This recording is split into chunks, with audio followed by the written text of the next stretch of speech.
ขอกราบสบายดีและสวัสดีสุขสุขคนมื้อนี้ก็ค่อยกับมาที่วัดทุกคนเพราะว่าอันย่าเพิ่นสิตั้งเสาหอไต่ทุกคนจะสร้างหอไต่บ้านค่อยก็เลยยกเอารถแมคโครมายกมีนะเลิกกะเบิ่งนำกันทุกคนเพิ่นสิได้ตั้งหอไต่แต่กี้น่ะเคยมีหอไต่อยู่เด้อกกอันนี้อยู่เดี๋ยวนี้หนองสานี่แหละหลังจากนั้นมาแล้วมันเก้ามันเพ่มาหลายปีแล้วเพิ่นละมาเฮ็ดไม้ปลูกไม้เลยสร้างหอไต่ไม้ว่าบูรณะก็แม่นสร้างไม้ก็แม่นนะสร้างไม้สถานที่ที่จะสร้างหอไต่ทุกคนนี่ก็เสาคุมที่เพิ่นฝังไว้แหละจะเอารถจกมาแมคโครมายกเลยคุณและกำลังเสียวลงมาเอาเสาพ่อบ้านไม่จับนะแล้วพ่อบ้านนั่นแหละมึงเป็นเบิ้งดีก็เอาได้เนาะสบายดีพ่อบ้านสบายดีเด้พ่อบ้านผู้ที่สองพ่อบ้านเวิร์นทุกคนลงมาแล้ว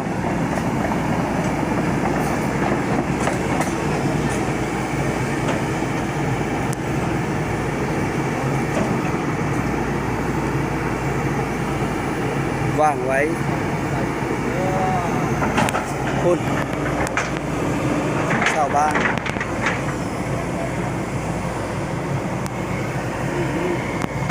คุณนี้ผู้สร้างยะมหาพระอาจารย์สมศรีทุกคนเจ้าอาวาสวัดบ้านกุฎหินเจ้าอาวาสเป็น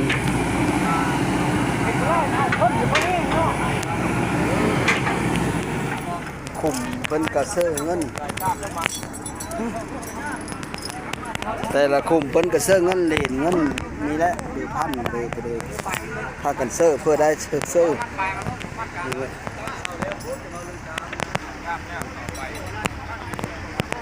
ว่างท่านบอกอะไรก็ว่างเงินว่างทองแผ่นทองทุกคน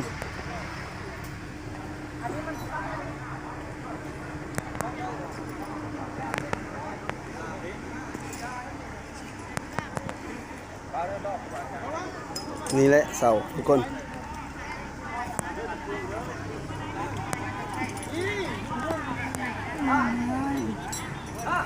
นะย่าขอนมัสการอัน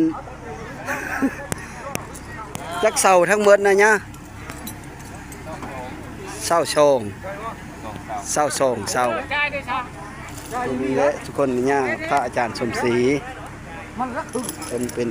เจ้าอาวาสเป็นผู้สร้างเป็นผู้สร้างอันนี้ทุกคนผู้พาเฮ็ดพาสร้างว่าอะไรเป็น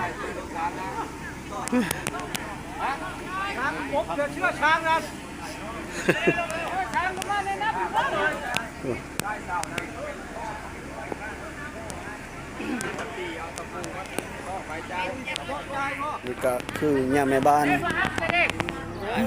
ป้าหงย่าแม่บ้านเฮานี่แหละ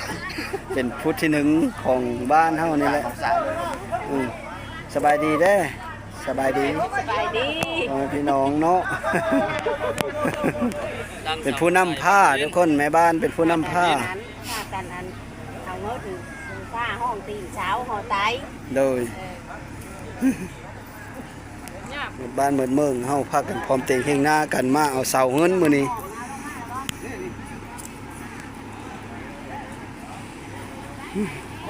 บ้านกุมเมืองได้เขาอยู่เย็นเป็นสุขสนุกสบายได้วุ่มสุมเย็นเพื่อเป็นบุญเป็นกุศล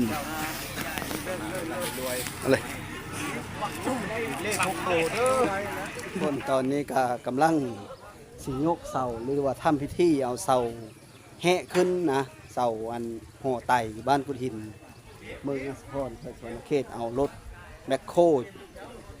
ยกเลยตอนนี้พระอาจารย์และก็พร้อมด้วยญาติธรรมสีท่าพระอาจารย์มหาสมศรีวัดเจ้าอาวาสวัดบ้านเฮานี่แหละ ในเวลาเนื้องามยามดีและยกเสาควันเสาหัวใจขึ้นยกเสาหัวใจขึ้นต้น กายานังนันติวัตโนเอวังกวังวิทโยหิจยาจุจยมังทะเลอัปราชิตปันลังเกสิเสปัตมิปอกทะเลอภิเสเกสัพทานังอาคาปัตโตปโมทเตสุนาคาตังสุมังคลังสุปาภาตังสุทิตังสุขันโน สา สุโม ธุ โห อนุโมทนาบุญนำเด้อถ้าผู้เลยเห็นคลิปนี้แล้วก็ขออนุโมทนาบุญทุกคนเด้ออันนี้ก็คือเสาขวัญเสาเพกทุกคนของหอไตบ้านกุฎหินหอไตปิฎกแต่กี้มีอยู่นี่ทุกคนแต่ว่ามันเก้าหางมาหลายปีแล้วก็เลยยุบนั่นตัวนี้แหละเพิ่นว่ามาสร้างไม้บูรณะสร้างไม้นะว่าอะไรกันดิเพราะว่าอยู่ในบ้านนี้เนี่ยเคยมีหอไตนะ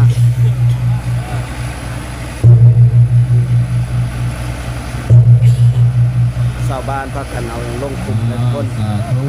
ตอนนี้จะได้ยกเสาได้ขึ้นไปที่เรียบร้อยแล้ว ยกเสาเฮเงิน ทางทำใจจริงก็มันแล้วเด้อทางเด้อ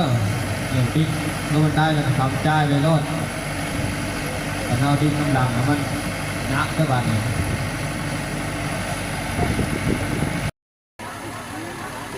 ว่าอาจารย์เพิ่นกำลังเปิดพิธีกำลังเอาเสาหึ้นเสาเฮเสาควันหึ้นเสาหนึงโอเคเนี่ยโฮมบ้านเฮาผมตีเฮงงากัน จังมันคักๆได้ไร คือศิลวัตรใหญ่นี่ก็ที่บวงสรวงของเพิ่นบูชาคันนักเล่น เนาะย่างอยู่ไรท่านได้เลี้ยวไรย่างอีเสาหนึ่งไร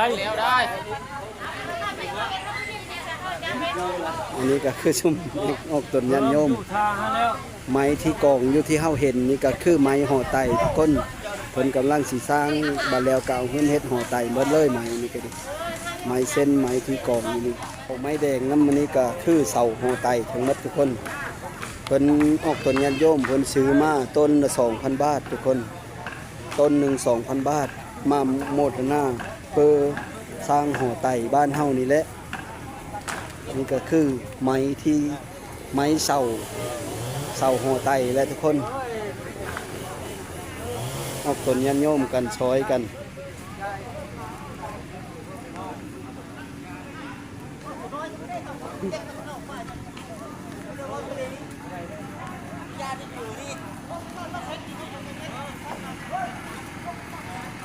คือพ่อแม่พี่น้องชาวบ้านกุฎหินพากันโฮมแห้งโฮมใจกันลงมายกเสาห่อไตมืองามยามดีแล้ว แต่ว่าบ่ได้นั้นดอกมาสามัคคีโฮมอบตื้มหน้าผาข้างกันนี่แหละเพราะว่ารถเป็นผู้ยกนะ สาธารณประชาชนลาวทุกคนนี่ก็คือแบบโครงการก่อสร้างหอไตขนาด8 เมตรคูณ8 คูณ 8เนาะสถานที่โครงการบ้านกุฎหินเมืองอัศพรแขวงสวนเขตคนนี่ก็คือคุมเสามันเป็นลักษณะนี้ทุกคน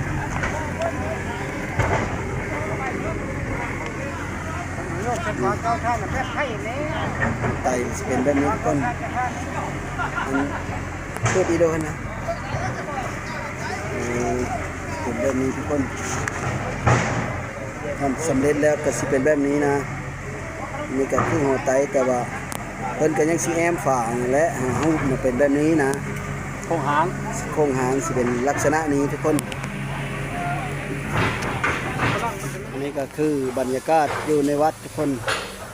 ก็คือออกต้นญาติโยมภายในบ้านกุฎหินพากันลงมา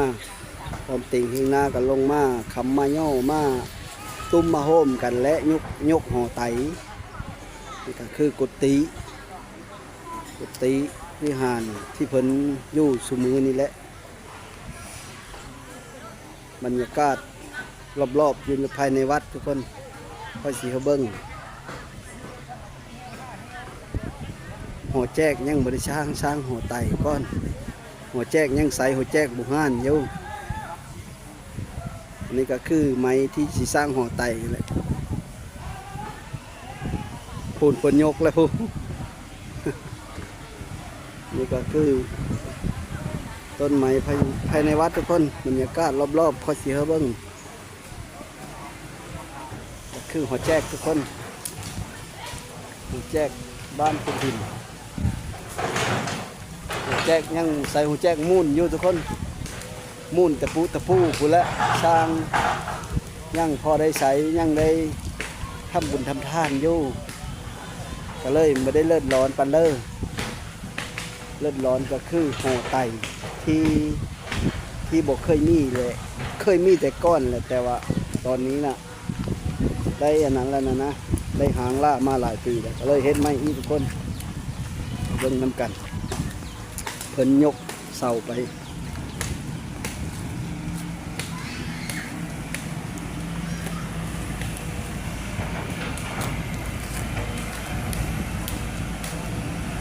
เฮ็ด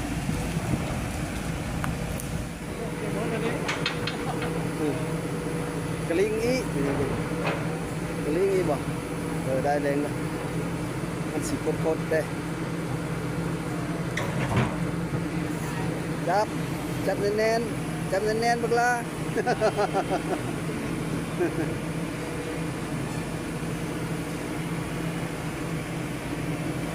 นั่นตะกุดเต็กไปเจ้าพระรามลง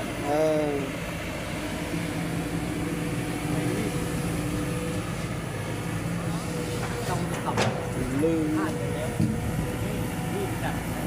คือมุมทางบ้านทุกคนป้ากงไม้ที่เฮาเห็นนี่ก็คือกงไม้อันบ่อนห่อไตอยู่แต่เก้าคนแล้วก็เพิ่นก็มาสร้างอยู่มงนี้เพราะว่ามีแน่อยู่นี่แต่เก้านะทุกคนก็เลยโจกลงไปตื้มแล้วก็มาสร้างไม้อีกคนจะสร้างไม้อีกที่เฮาค่อยเห็นนี่ก็คือห่อกอง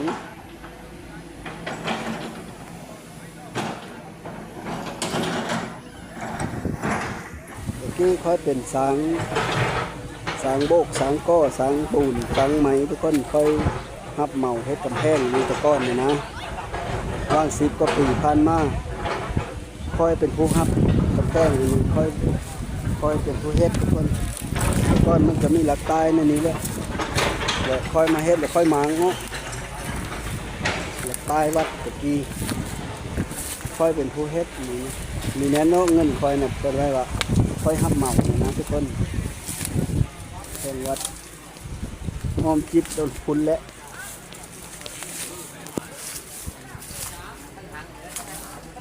จะหอมเย็นคักอลีนี่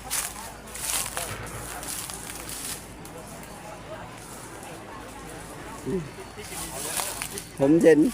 ห้องก็แห่เอาได้ มีบ่มีบ่ เอาก็มีแล้ว ห่อได้เราไปโลมาไปเห็นพดเต้าทุกคนแต่ก้อนมันมีน้ำอั้งอยู่นี่ได้เนาะเต้าส่งโตกับเต้าตัวเด่นทุกคน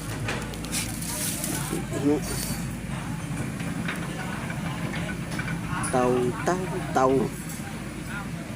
ไปเลยหนักหรือเปล่าเต้นโลป่ายตัวได้ไม่ได้เนาะตัวนี้ก็ได้เต้าหญ้าอยู่วัดนี่ทุกคน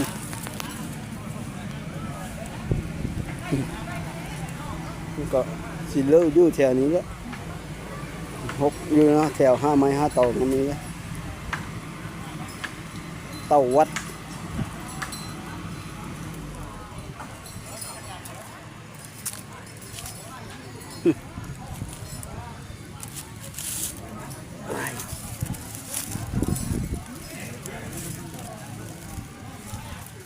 กำลังเอาเสาที่4มาทุกคน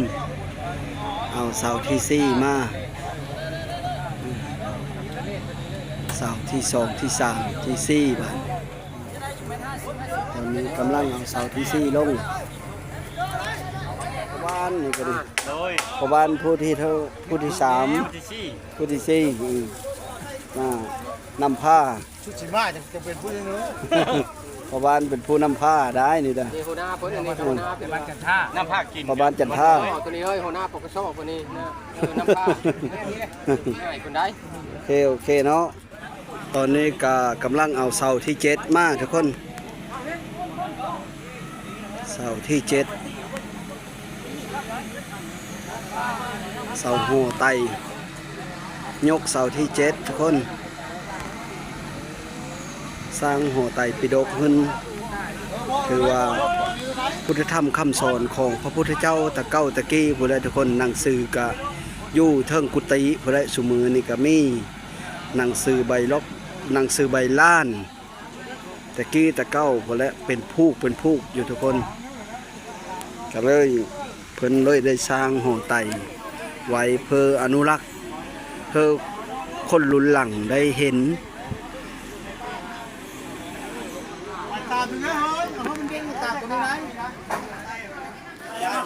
เลยเส้นแซบอยู่บนนี้แซบเลยเนาะร่มมิด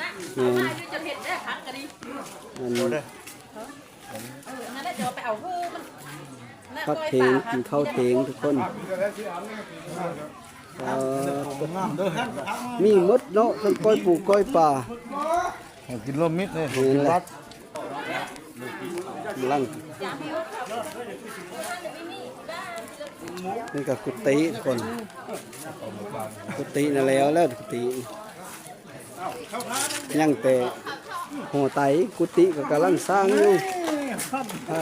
เข้าไปเบิ้งกุฏิก่อนกำลังสร้าง เสื้อเพดานเนาะ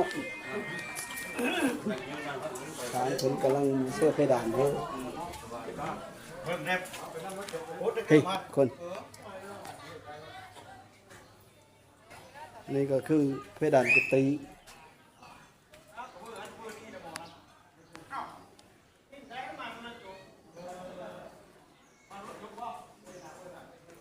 กำลังตีโค้งตัวนั้นแค่นี้ตีกุฏิพระอาจารย์สมศรีเจ้าวาดเพิ่นเฮ็ดเองแล้วก็จ้างสางมาประกอบน้ำนี่หลังจากแล้วก็สิเป็นประมาณนี้ทุกคนงามขนาดล้นแล้วแต่เอาไม้เศษไม้โอ้ให้ไปหน้าบ้านเฮาแล้วมาเฮ็ดก็ดีแต่ว่าเพิ่นมีสีมือเฮ็ดเพิ่นเป็นสางก็เลยงามอันนี้ยังบ่ทันได้ทาสีทั้งพื้นกับปูกระโลมาแล้วหลังจากพักเทงแล้วเฮาก็มาต่องานกับพอดีแล้วทุกคนบัดนี้ก็แล้วค่อยก็แบตเบิดก้อนแล้วเลยเมื่อชากแล้วก็มาพอดีเห็นเพิ่นแล้วพอดีตอนนี้ก็ครึ้มฟ้าครึ้มฝนคือฝนสิตกทุกคนและมืดกึบก้อมมามืดกึบก้อมคือฝนสิตกถือว่าตั้งเสาสำเร็จแล้วทุกคนยังตะดิ่งบัดเชื่อขางต่อไปนั่นแหละเพราะว่ายังสิเอาหื้นอีสันหนึ่งนะยังสิต่อหื้นอีสันหนึ่งอันนี้นะเสาทั้งลุมกับว่าแมนนะ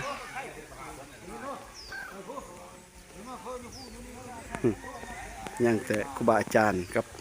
เท่าแก่ในโฮมอยู่นี่กันดิทุกคนตอนนี้ก็ถือว่าสำเร็จแล้วการตั้งเสายกเสาทั้งหลุมของห่อไตนะเสาทั้งเทิงนะยังบ่ทันได้เอาเซอร์มือนี้นะตั้งเสาทั้งหลุมสะก้อนและการหลังจากเฮาเซอร์ขางขนาบเซอร์นั้นแล้วก็จังเอาเสาทั้งเทิงขึ้นต่อขึ้นอีชั้นหนึ่งทุกคนมือนี้ก็ถือว่าสำเร็จไปแล้วที่ยกเสานี่ก็สุดท้ายก็ขอขอบอกขอบใจน้ำพ่อแม่พี่น้องที่เฮามาติดตามรับชมก็ขอเขาอยู่ดีมีแห้งขอเขาเป็นบุญเป็นกุศลน้ำกันถือว่ากูมือนี่นะเพิ่นบ่ได้มีและเพิ่นสร้างหอไตนะหายะและทุกคนหอไตได้บ่แม่นพุทธสิมาบ่แม่นกุฏิอันนี้ก็คือหอไตปิฎกทุกคนหอไตพระไตรปิฎกก็คือหนังสือ พระธรรมคำสอนของพระพุทธเจ้า ที่มีมายาวนานที่เก็บไว้อยู่ในตู้อยู่วันตู้หนังสืออยู่เทิงกุฏิทุกคนและก็เป็นหลักธรรมคำสอนของพระพุทธเจ้าอย่างมีมาแต่ดั้งแต่เดิมทุกคนเพราะว่าวัดบ้านเฮานี้เคยมีหอไตมาก่อนนะสุดท้ายก็ขอให้ทุกคนมีสุขภาพแข็งแรงขอให้อยู่ดีมีแห้งสุขุสุขคนนอนหลับก็ให้ได้เงินหมื่นนอนตื่นก็ให้ได้เงินแสนแบนขึ้นมือมากก็ขอให้ได้แก้วให้ได้แหวนคาหลานเอาเนาบ้านเถอะพอคุมเงินคุมคำอายุวันโนสุขังพลังมันยืนสุขุสุขคนเด้อสบายดี